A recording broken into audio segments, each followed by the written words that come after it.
Chapter 3, War of the Flea, by Robert Tabor.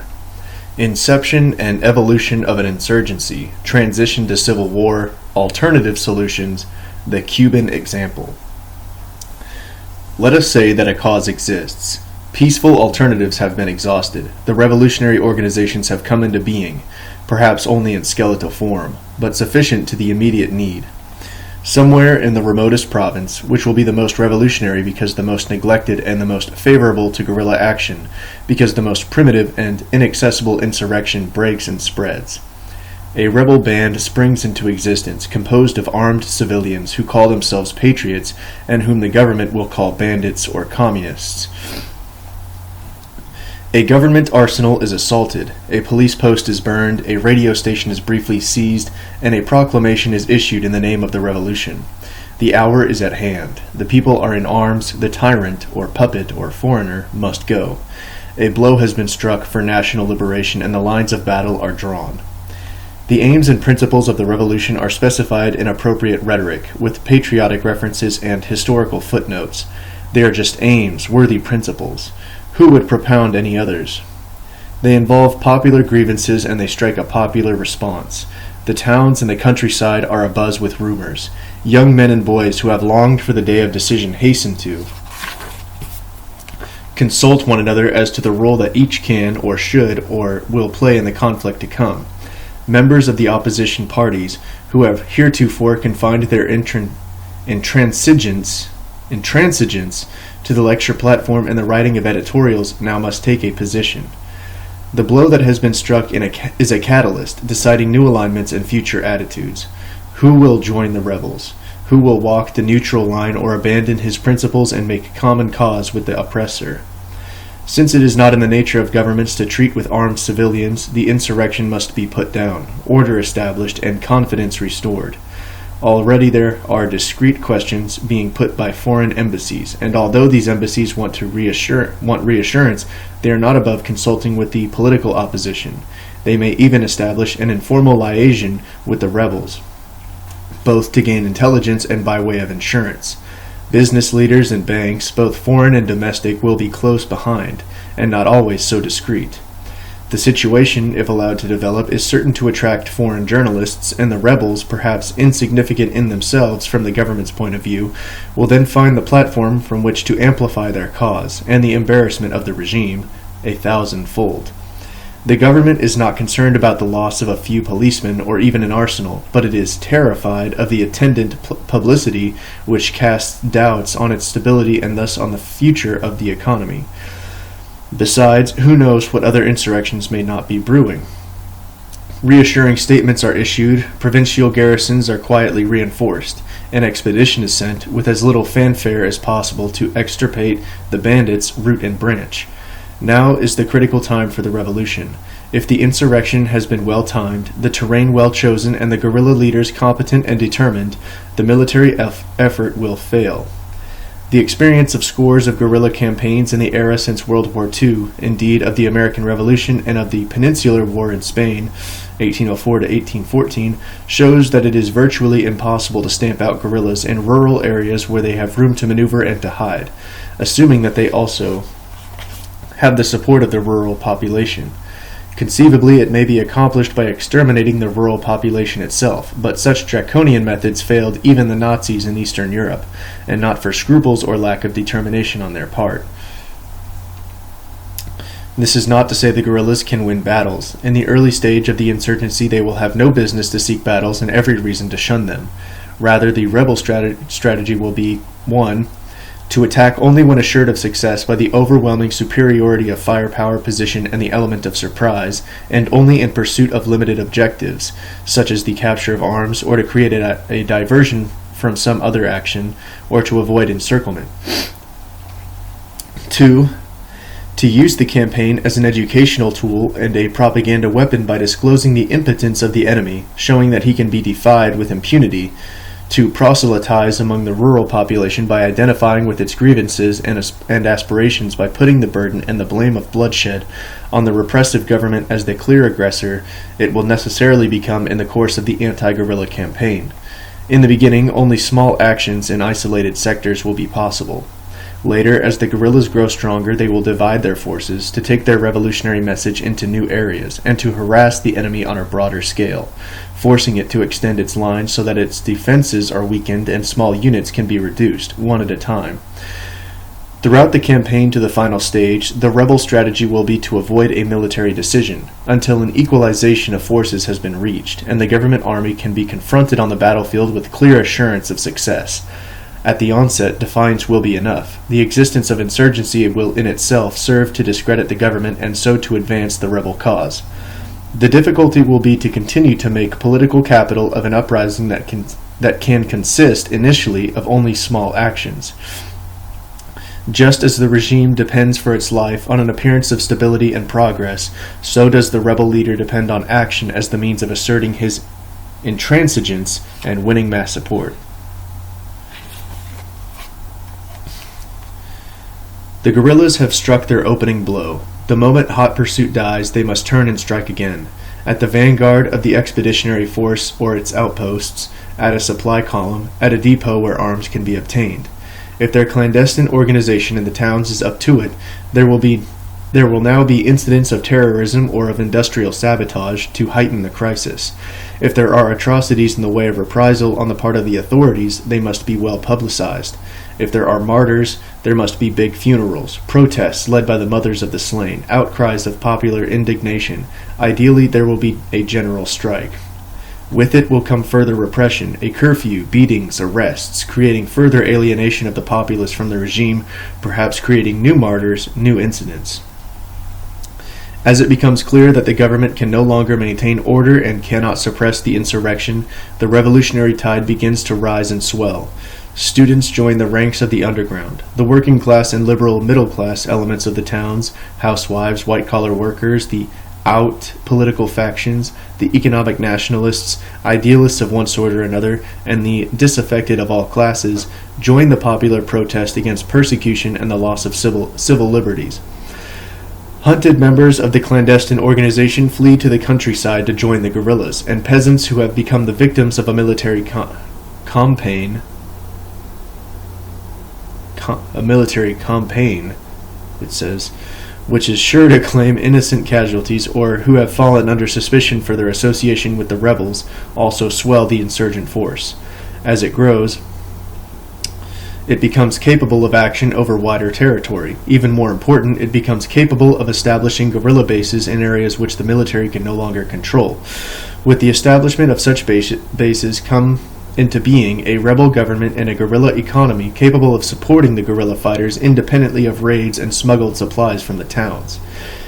In a later phase, the base areas are expanded, continual pressure being maintained against the government forces on their perimeters until the guerrillas hold or operate freely in most of the rural territory of entire regions, confining the army, except for excursions which will grow shorter and more dangerous as time passes, to their fortified strong points in the towns. At this point, the conflict begins to resemble a civil war between territorial entities of the same nation, each of its separate economy and government. There will, however, be significant differences. 1. The territory of the guerrillas will be rural and its economy agricultural and primitive, while the economy of the enemy will be industrial, continuing to present targets for sabotage, and his territory increasingly restricted to urban areas. 2. The legitimate government will continue to suffer all the pangs and pressures, political, diplomatic, economic, of a regime confronted by open insurgency which it cannot suppress, while the rebels will only gain prestige and popular appeal by their successful insurgency.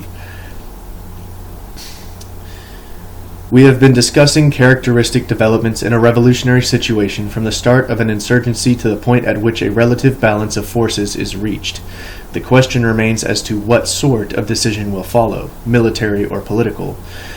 In the smaller semi-colonial countries with economies and to some extent governments dependent on richer and more powerful neighbors, Cuba is the revolutionary prototype, I am inclined to believe that the political decision, the easier and less costly of the alternatives, is almost always possible, barring outside intervention. The Cuban Revolution provides an excellent example of the process that we have been discussing in Hypothesis. The stage had been set much as I have decided it above. In December of 1956, Fidel Castro and 81 armed followers disembarked from a leaking motor cruiser on the lonely shore of Cuba's easternmost province of Oriente, arriving from Mexico. In the month that followed, the force was reduced to a round dozen, most of the other men being killed or captured in a military ambush before they could make their way into the mountains. Castro's military activities during the next 6 months were minuscule. They consisted of small raids on isolated army posts, yet the first produced sufficient captured weapons to double the force when recruits were found. Sugar mills and villages on the edge of the Sierra Maestra range.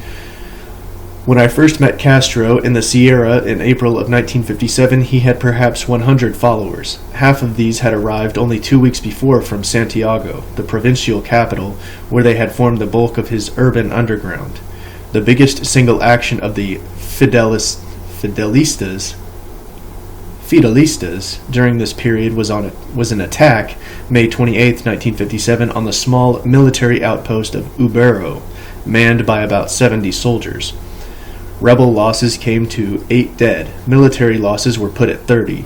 Other actions during the first year were on a similar scale, or smaller, and at no time during the entire insurrectionary period did battles involve more than a few hundred men on either side. Excuse me. Goodness. In almost all cases of unprovoked attack, where there was no prior move by the Batista military, the rebel purpose was to capture weapons with which to arm more guerrillas. The scale of the action was miniature, yet propaganda victories came early and were international in their scope. One followed the other. The reports of the New York Times correspondent Herbert Matthews made Fidel Castro's name a household word in the United States. Subsequent publicity carried it around the world. The effect on the political and economic level was to bring about an American arms embargo against the government of Fulgencio Batista to discourage investment and restrict credits to such an extent as to put a severe strain on the regime and to cause gradually a failure of nerve within the administration that spread to the military and made it practically impotent long before most of its troops had ever heard a rifle shot. The Batista regime was hopelessly corrupt and inefficient. When it fell, it appeared, superficially, to have fallen of its own weight and weakness. Foreign journalists covering the story could not quite believe that Castro's handful of bearded riflemen had had much to do with it except on the propaganda level. At first, Batista had been disdainful of what appeared to be a small band of political adventurers, almost completely isolated in the remote Sierra Maestra. After the first fitful attempts to flush the guerrillas out of the mountains, he was inclined to dismiss the danger and to cede to Castro by default a territory so remote, inaccessible, thinly populated, and uneconomic as to be scarcely worth bothering about. Bandits had existed in the Sierra before. They had attracted little attention and had done no great harm. Doubtless Batista reasoned that the publicity would soon die away, and that in due time the adventurers would be starved out of their sanctuary, or grow weary of a fruitless campaign and give it up. Later he was to feel that he had grossly underestimated the threat, and to see rebels everywhere, even where there were none. Later he was to feel that he had grossly underestimated the threat, and to see rebels everywhere, even where there were none. With a secure mountain base, Castro was able to recruit a strong, irregular force, and to make what he had seen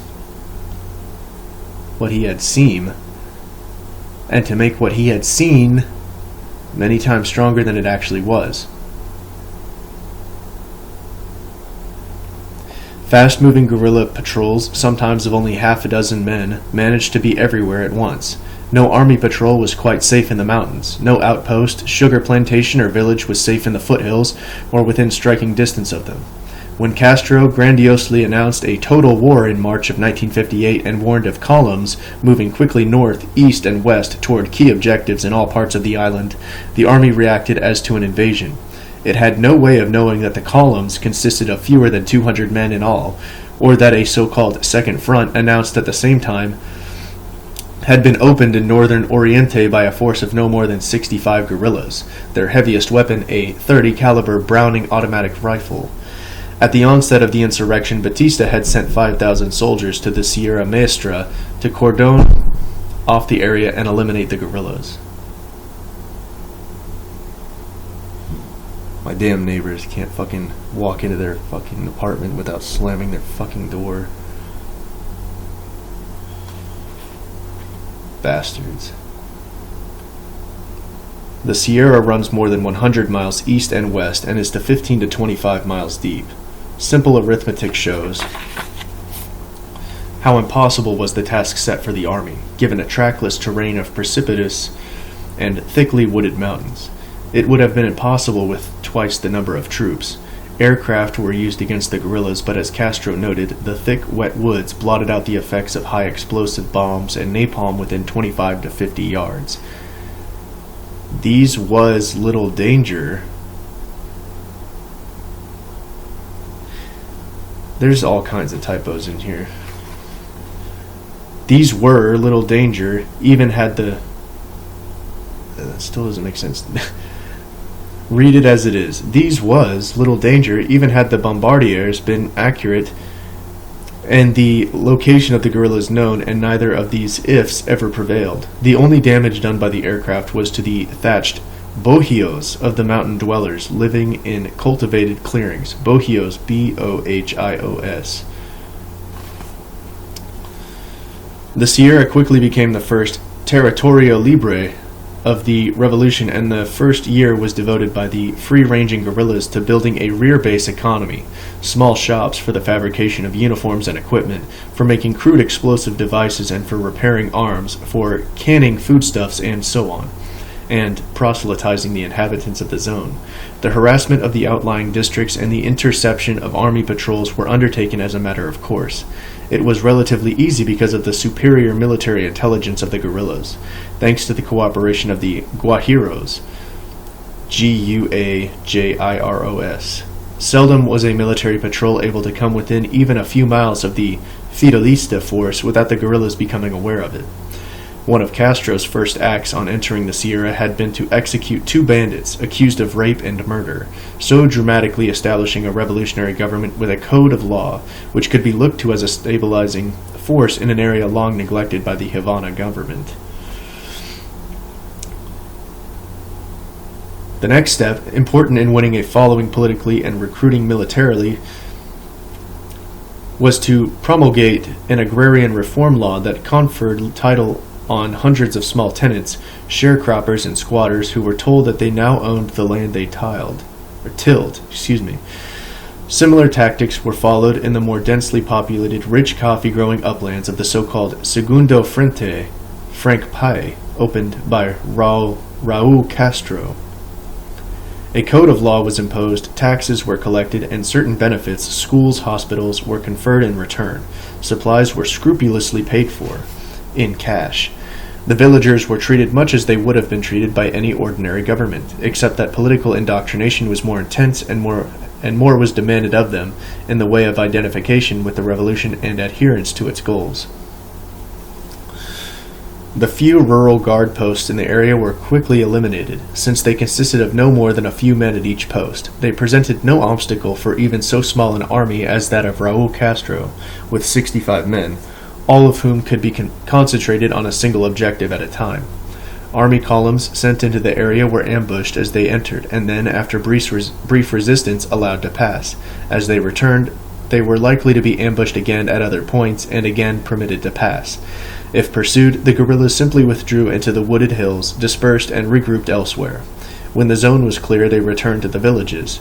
After a few weeks of this futile exercise, the army ceased to send patrols, and contented itself with strengthening the garrisons in the towns on the outskirts of the free territory. But as the rebel force grew from internal recruitment and its economy prospered, these garrisons too became unsafe, and had to be reduced in number for reasons of security.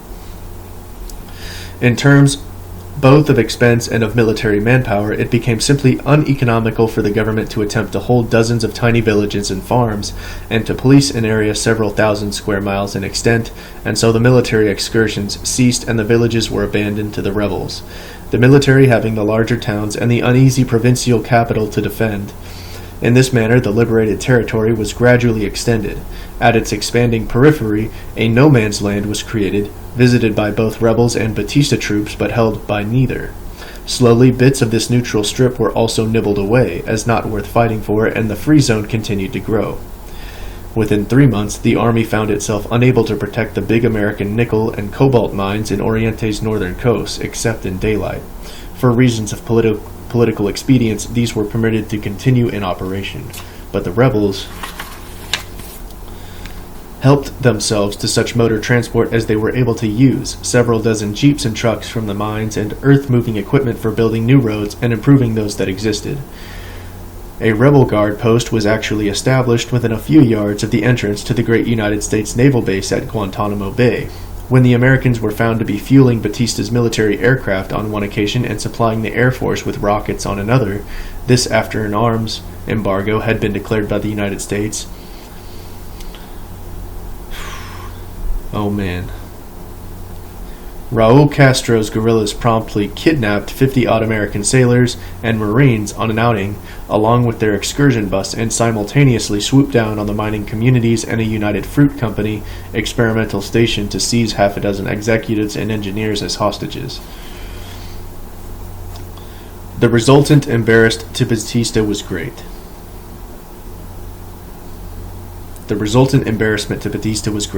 It effectively demonstrated to a world largely unaware of the dimensions of the guerrilla campaign in remote Oriente that the dictator no longer had control of a considerable part of his country. That the great United States itself could be defied by a few hundred Cuban guerrillas was a further political lesson, and a powerful one. It naturally increased pressure on Batista to do something. In the circumstances, it is hard to see what he could have done. Short of exterminating his own people and burning their villages, he was helpless. In the extremity of the final months, a few military commanders in the field, subsequently executed as war criminals, began to wage such a scorched earth campaign, but by then it was far too late. The rebels had built a strong force and a viable economy in secure rear base areas. In northern Oriente, they had control of the entire national coffee crop, worth some $60 million. Since the government had to have it and could not get it in any other way, it was allowed to come to market and was duly taxed by the guerrillas. Other farm produce was also marketed. In addition to the revenue it brought, it provided the guerrillas in exchange with supplies which they were unable to obtain within the liberated territory. The government needed the crops for the sake of its own economy. It was also in the position of having to maintain an appearance of normality, a pretense of business as usual. Venality also played a part, and for these reasons tolerated a commerce that nourished the rebellion. Guerrilla action continued, slow, sporadic, and small scale, often serving merely as a distraction while the rebel buildup within the free zones continued, yet always having definite objectives: the gradual extension of the territorio libre, the capture of arms, the training of new recruits. A similar process had been going on in the middle of the island in the mountains of Escambre in Las Villas province, on a smaller scale.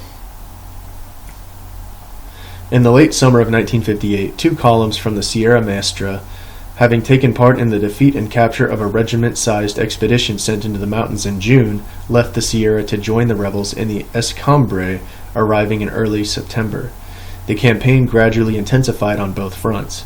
Guerrilla patrols began to interdict the main roads and the national highway. Railroad bridges were destroyed. Traffic in the country was brought to a virtual standstill, except for the movement of large military convoys. Then these, too, began to come under fire. What had been a few small bands of guerrillas became a swarm. Sabotage and terrorism were stepped up in the towns. On occasion, rebel jeep patrols drove boldly into cities to reconnoiter the suburban areas. Small towns along the national highway were isolated and the garrisons reduced. Santiago was cut off.